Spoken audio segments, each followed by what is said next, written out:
ఉంటుందండి. తర్వాత మనం ఈజీగా కలర్ ని డిఫరెన్షియేట్ చేయొచ్చు. తర్వాత దీనికి సి షేప్ రింగ్స్ ఉంటాయి, కాట్లేతో తయారు చేసినటువంటి రింగ్స్ కూడా ఉంటాయి. క్లియర్గా దాన్ని బట్టి పిల్లవాళ్ళకి చెప్పొచ్చు, ఇది ట్రాకియా, ఇది వాయునాళము, ఇది ఆహార వాహిక. ఓకే, దీన్ని బేస్ చేసుకొని మనకి లంగ్స్ లెఫ్ట్ ఉంటుంది, రైట్ లంగ్స్ ఉంటాయి. దీనికి లోబ్స్ ఉంటాయండి. రైట్ లంగ్స్ కి 3 లోబ్స్ ఉంటాయి, లెఫ్ట్ లంగ్ కి 2 లోబ్స్ ఉంటాయి. ఈ లోబ్స్ కూడా మనం ఈజీగా ఐడెంటిఫై చేయొచ్చు అండి. ఇది ఒకసారి దీన్ని ఇట్లా పట్టుకోండి సార్. ఇది దీనికి పైన గ్యాప్ చేయి, దాన్ని గట్టిగా లోపల టచ్ చేయకపోయినా కూడా ఇలా ఈ గ్యాప్ దాన్ని మనం ఊదొచ్చు. ఊదితే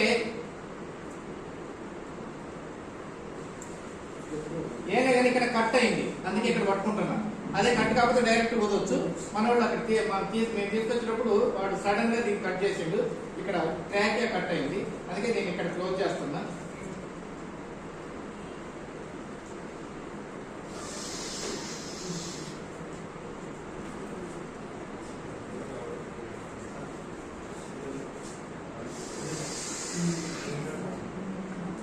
ఇదండి సార్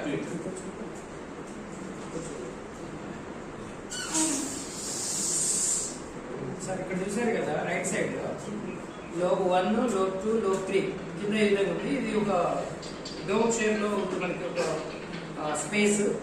ఈ స్పేస్ అనేటువంటి గుండె రైట్ సార్ ఇక్కడ చూడండి క్లియర్ కనపడుతుందండి. ఇది రైట్ సైడ్ లో ఉన్నటువంటి లోబ్స్ చూడండి సార్. ఇది ఒక లోబు, ఇది ఒక లోబు, ఇది ఒక లోబు. ఎన్ని ఉన్నాయండి లోబ్స్? పిల్లవాడికి చూపించినట్టయితే వాడు క్లియర్ గా వాడికి ఆల్రెడీ ఇంప్రింట్ అయిపోయింది బ్రెయిన్ లో 3 లోబ్స్ ఉంటుంది. అదే